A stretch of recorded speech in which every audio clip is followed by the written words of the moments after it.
Good morning. Thank you to the organizers for making me participate in this conference. So this morning I will talk about the updates in TB management for adults and children. So before that, I'd like to show this picture because it's a hopeful picture of the lung. This was a picture attached to the article of Atul Gawande in August 2024, talking about the new tools to fight a deadly disease, which is TB. So this is the outline of my talk. So for epidemiology, so TB is again the world's leading cause of deaths for a single infectious disease in the WHO Global TB Report in 2024, causing 125, and there was, in 2023, there was 1.25 million HIV TB deaths. And worldwide, the incident TB in 2023 was 10.8 million. But the good news is there's a declining incidence of HIV TB and a decreasing mortality rate compared to the general. So this graph below shows the blue one shows the total, the gray one shows the total incidence rate in all population, and the HIV is in the one below, which has been decreasing significantly, probably because of the global access to ART. And for MDR-TB, there was a slight decrease in the incidence of TB from MDR-TB from 2015 to 2023, from 500,000 before 2023 to 400,000 in 2023, and the prevalence rates of MDR-TB amongst the previously treated is 16% and 3.2% among the new cases.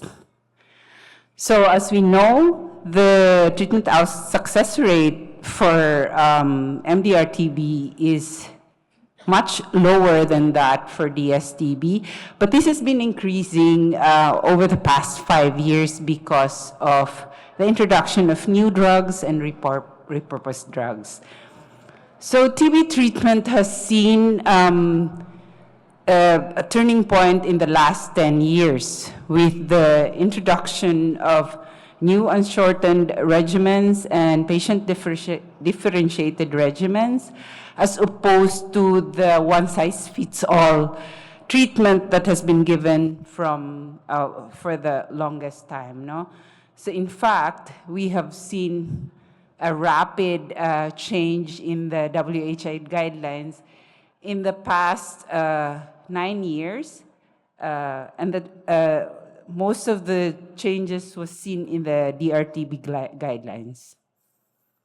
So shortened regimen was made possible because of the addition of longer-acting regimens, longer-acting drugs, and the introduction of new and repurposed drugs. So I will be discussing the evidences of these shortened regimens for DSTB and MDR-TB in the next few slides. So for the general principles of TB treatment, treatment should be guided by your exposure history, whether a patient is exposed to an index with MDR-TB or DSTB, and a transmission of drug resistance within the community. Drug susceptibility testing, which is the rapid drug susceptibility testing, has been rolled out in most countries in the world through the PCR testing called GeneXpert. And now what is being rolled out is the XDR Expert, which tests for not just rifampicin, but also levofloxacin, and other second-line drugs. And you need to utilize at least 3 to 4 drugs, which simultaneously, of the basis of which are those replicating organisms. Rapidly replicating organisms has random mutations which could confer resistance. Like if you have a population of more than 10 to the 6 in a cavity, then you would have resistance to INH, or 10 to the 8th, you would have resistance to rifampicin. And those organisms within the granuloma or intracellular environment have these intermittent bursts of replication, which could also cause random mutations. And possibly directly observed therapy through either in-person or through video observation should be done if feasible, but most countries apply the self-administered therapy, especially with DSTB treatment. So for the evidence of shortened DSTB regimen in children, this was from the SHINE-TB, or the treatment of shortening of treatment for minimal disease in children. And this study enrolled children with non-severe TB, those who are smear negative, confined to one lobe if pulmonary, without airway obstruction or dissemination, or has peripheral lymph node disease. The study enrolled 1,204 children in Uganda, Zambia, and South Africa. They've enrolled children 0 to 16 years old, and the median age was 3.5 years. The 14% of the children enrolled were bacteriologically confirmed, 11% were HIV infected, and patients were randomized 1:1 into 4 months of the HRZE and 6 months of the standard regimen, 6 months, and the non-inferiority margin was 6%. The primary outcome was unfavorable status. So for the primary outcome, it shows that the shorter regimen was non-inferior to the standard 6-month regimen, and this result was similar when the patients was analyzed as to subgroups of age, HIV, and other factors, use of ethambutol and other factors. So, and the retention rate for this trial was very good, 95%, and an adherence rate of 94%. So the results of, because of the results of this, the 4-month regimen for children was already introduced in the WHO 2022 guideline, but the barrier for implementation in most countries, like in our country, is the identification of minimal disease in children.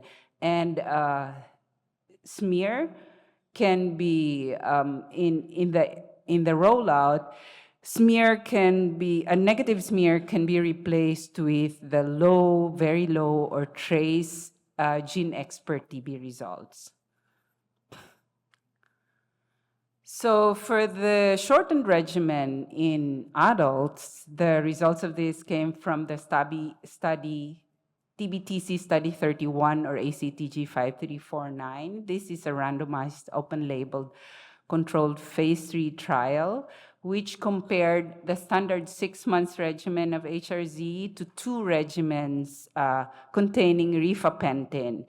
So the 2 regimens are rifapentin, moxifloxacin, INH, PZA, we call this HPZM, and the rifapentin ethambutol, INH and PZA. They used a non-inferiority margin of 6.6%, and the primary endpoint was TB disease-free survival at 12 months post-randomization. So these were the 3 regimens. For the 2 experimental regimen, The one which just replaced rifampicin with rifapentin was they stopped the 2-ethambutol PZA after 8 weeks and proceeded with INH and rifapentin after 8 weeks, up to 17 weeks now, to complete 25 weeks. And the HPZN, they continued on with 3 drugs after 2 weeks, after 2 months, I mean. So all treatments were given daily at DOT of 5/7. The rifapentin dose was a flat 1,200 milligrams, and moxifloxacin was 400 milligrams. Rifapentin was given with food, and rifampicin was given without food. So the HPZM regimen was showed met the non-inferiority criteria for both efficacy analysis. In both analysis, the microbiologically eligible and the accessible criteria, as you see here in the upper graph, and the other one did not meet the non-inferiority criteria, which is why the HPZM regimen is now being introduced into countries for implementation. It's just that the barrier for implementation is the availability of rifapentin. There's a worldwide less stocks for rifapentin, no? So, and this is the primary and secondary safety outcomes. The HPZN and HPZM and HRZE has similar safety data. So for MDR-TB, this is actually where there's a lot of movement because of the introduction of new drugs and repurposed drugs. So this is the latest guideline of the WHO, and the most recent, the 2 and 3 came out of the most recent rapid communication published in August of 2024. So and this one, the BPAL-M and BPAL has been in the 2022 guideline, no? So I will be using a lot of letters here. So these are the reference to all the letters that we will be using.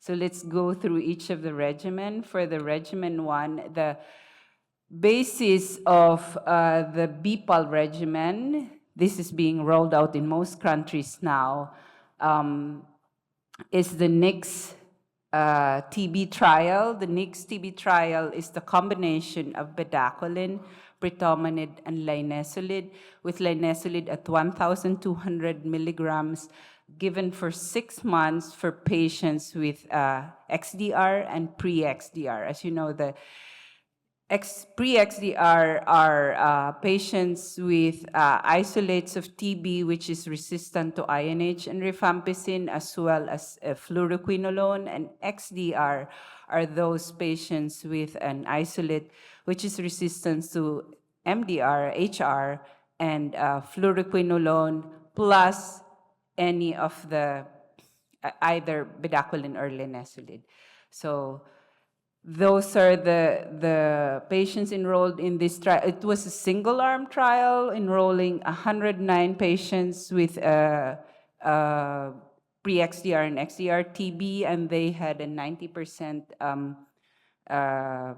success rate. So in fact, the US FDA has approved this combination of drug, the BPAL, for treatment of XDR and pre-XDR. So pretomanid can only be used within that combination. So because of the dose of the linezolid, there was a lot of neuropathies and anemia in the NICS trial. In fact, 81% had neuropathies and 48% had anemia, had myelosuppression. So dosing of linezolid had to be revised. The Xenix trial looked at 4 different doses and durations of linezolid, and linezolid 600 milligrams per day for 6 months showed the most favorable risk-benefit profile. So the dosing for BPALM now is 600 milligrams of linezolid. And the TB Practical is a randomized trial comparing the BPAL moxifloxacin and a BPAL clofazimine, but that was not. So this was what has shown to be non-inferior, the BPAL-M regimen, showing using a 600 milligrams of linezolid for 16 weeks and then 300 milligrams for an additional of 8 weeks.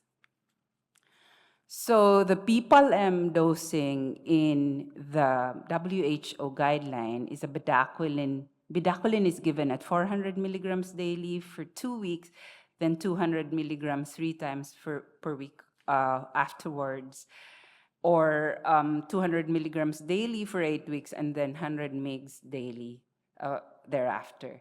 So pretomanid is given at 200 milligrams once daily, linezolid 600 milligrams OD, and moxifloxacin at 400 milligrams daily. So linezolid is ideally should be continued till the end of treatment, but it can be reduced to 300 milligrams after 9 weeks of 600 milligrams, and it may be omitted after 18 weeks in situations where you need to extend the regimen to 39 weeks. So it cannot, the other rules are moxifloxacin should not be replaced with levofloxacin, but countries are using levofloxacin now, like the Philippines is using either moxifloxacin or levofloxacin. South Africa is using BPAL-L because levofloxacin is more available. So the duration is 26 weeks, but it can be extended to 39 weeks. There's minimal data for BPAL-M for 39 weeks, but countries use it anyway. Monitoring is monthly for smear and culture, and there's ADSM is advised. So these are the eligibility for BPAL-M. It excludes pregnant women and breastfeeding women and TB with severe TB or CNS, osteoarticular TB, and miliary TB. So the guideline then added a 6-month regimen, including those populations which were excluded in the BPAL-M studies, who are children less than 14 years old, pregnant women, and the data on the 6-month bedaquiline, delamanid, levofloxacin, linezolid, clofazimine was from the BEAT TB trial. This was not published yet. Out of South Africa, this is an open-label, randomized controlled trial to establish the efficacy and safety of a 6-month regimen, including bedaquiline, delamanid, linezolid, and levofloxacin, as well as clofazimine, compared to the current, to their South African standard of care, which they call the control strategy, given for 9 months. This was mostly a linezolid-containing regimen, bedaquiline and linezolid-containing regimen for the treatment of rifampicin-resistant TB. And patients with MDR-TB or pre-XDR-TB were included. Patients with severe TB PLHIV, children, adolescents, and a few pregnant women was included amongst the 400 patients enrolled. The primary outcome was treatment success rate, and the NI was, their assumption for the sample size was based on a 60% treatment success rate for the standard of care, where there is the 65% in the interventional regimen. So there was an 85 to 90% cure rate with minimal adverse events. So there's still, the data is still not full on this trial. So I just got the data from the rapid communication. So for the 9-month bedaquiline, linezolid, moxifloxacin PZA, and bedaquiline, linezolid, levofloxacin, clofazimine PZA. This is a PZA-containing regimen. Came out of the NTB trial of the Partners in Health. This is for a 9-month regimen for fluoroquinolone-susceptible MDR-TB. It's an adaptive randomization trial with 5 9-month experimental arms versus control. The study was done in these countries, and the non-inferiority margin was 12%. It had a broad inclusion criteria, enrolled 754 participants, and the control arm was the WHO-approved regimen during the duration of the trial. So there were a lot of changes in the control arm when they were doing the study.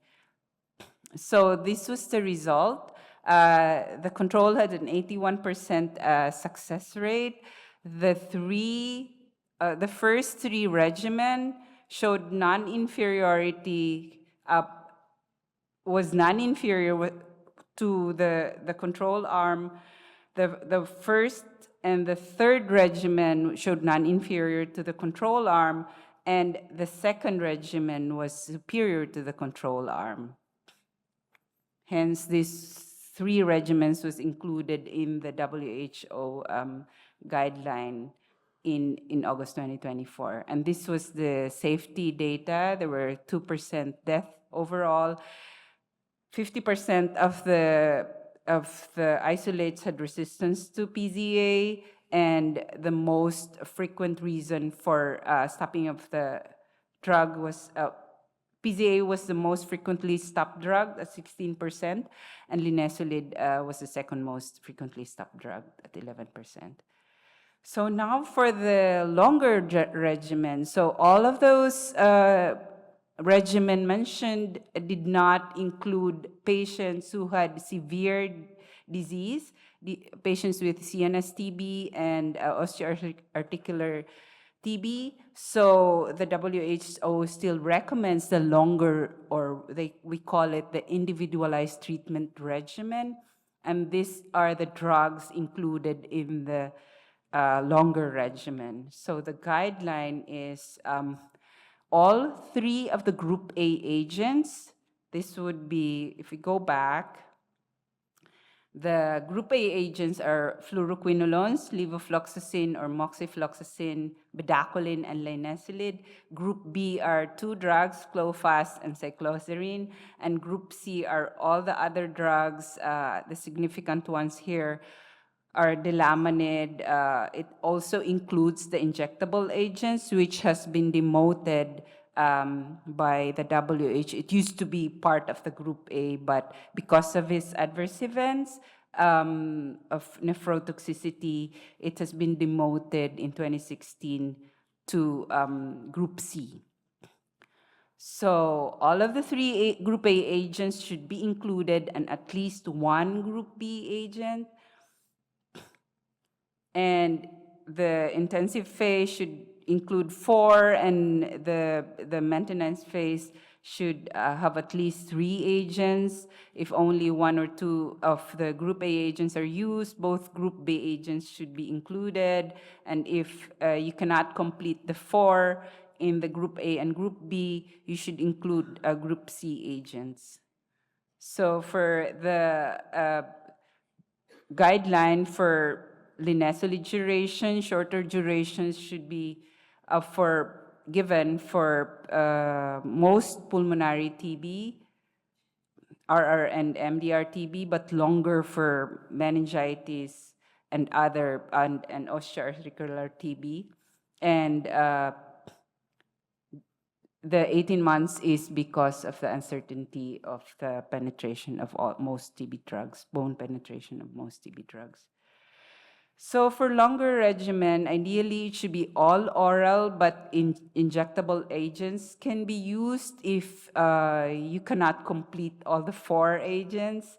The medicines are ranked in order of priority, and you should also consider the DST, of course, previous use, and EPI in the country. Total duration is 18 to 20 months. And it should be at least 15 to 17 months after culture conversion. Monitoring is monthly smear and culture as well.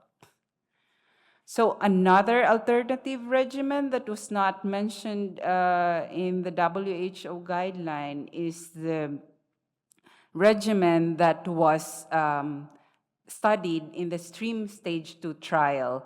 So the STREAM Stage 2 trial, so the STREAM Stage 1 was comparing the 9-month Bangladesh regimen to the WHO conventional regimen. So the STREAM Stage 2 is just a modification of that trial where they added an all-oral, the all-oral or 9-month regimen, replacing the injectable agent in the 9-month regimen with bedaquiline, and then another regimen, a 6-month regimen, which includes an injectable agent, kanamycin, and bedaquiline. So this is what was the additional regimen studied in the STREAM 2 trial. So the result of the STREAM 2 showed that the efficacy of both oral regimen and the 6-month regimen are not only non-inferior, but they were showed to be superior to the control regimen, which was the WHO long regimen. Both regimens were less likely to result in treatment failure or recurrence compared to the control regimen. And there were very low levels of acquired resistance seen in all arms. And the experimental 6-month regimen had a better efficacy outcome than the all-oral regimen. The 6-month regimen with including kanamycin. So, and the regimens, the oral regimen safety data was comparable to the control regimen. So an additional development, very important development in the MDR TB treatment realm is that the black box warning for bedaquiline was removed in July 2024 because of the additional data from all the clinical trials and country data, which showed that there was no additional deaths for those patients receiving bedaquiline. The black box came out of the trial for bedaquiline. So, and additional update on the treatment of on the preventive treatment for household contacts and patients with MDR-TB. Released in 2022 was the use of 6-month levofloxacin for contacts of MDR-TB. We did not used to have treatments for patients with MDR-TB. We had TPT for DSTB, IPT for DSTB, I mean. So these data came out of the Viquin and TB CHAMP trial, which looked at levofloxacin for contacts of MDR-TB. This was actually just released a few months ago in the New England Journal, both of the trial results. So the two trials, the Viquin and TB Champ, was done in Vietnam, the Viquin done in Vietnam, and TB Champ in South Africa. They enrolled in total, both enrolled 1,023 in the levofloxacin arm and 1,018 in the placebo arm. And the median age for this is for the TB Champ, the median age was 40 years. No, for the Viquin, I mean, the median age was 40 years, and the 89% were TST positive. So the results of the Viquin and TB Champ separately were non-significant. It did not show significant results, but when combined in an IPD meta-analysis, there was a 60% reduction of incident TB amongst the contacts who received levofloxacin. So I like to show this pipeline as well for TB. There's a lot of activity for TB drug development, and several of the drugs has been in phase 2 trial already. There was, as you know, there were 3 drugs approved by the regulatory bodies for rollout, and there's a lot of clinical trials now being done in the phase 2 stage for both DSTB and DRTB. Most are adaptive trials done by consortiums. So the new directions in TB clinical trials, because of the adverse events shown in people receiving treatment for TB, 25 to 75% would have adverse events, and the AEs are these AEs have been associated with poor treatment adherence, treatment interruption, and treatment failures. The recommendation is that future clinical trials should need to focus on improved tolerability rather than treatment shortening. So in summary, DSTB treatment in adults and treatment and children can be shortened to 4 months, and regimen are becoming more patient-centered or patient-differentiated. There's the move is now towards stratified treatment. Rapid resistance testing is the key to the choice of a regimen for MDR-TB and RR-TB, and there are more options now in the horizon.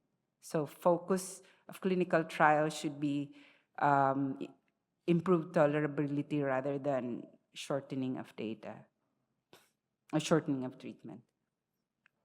So lastly, I would like to thank my colleagues, Dr. Calapio and Dr. Horsburg, for lending me some of their slides, and the patients who were involved in the trial. Thank you.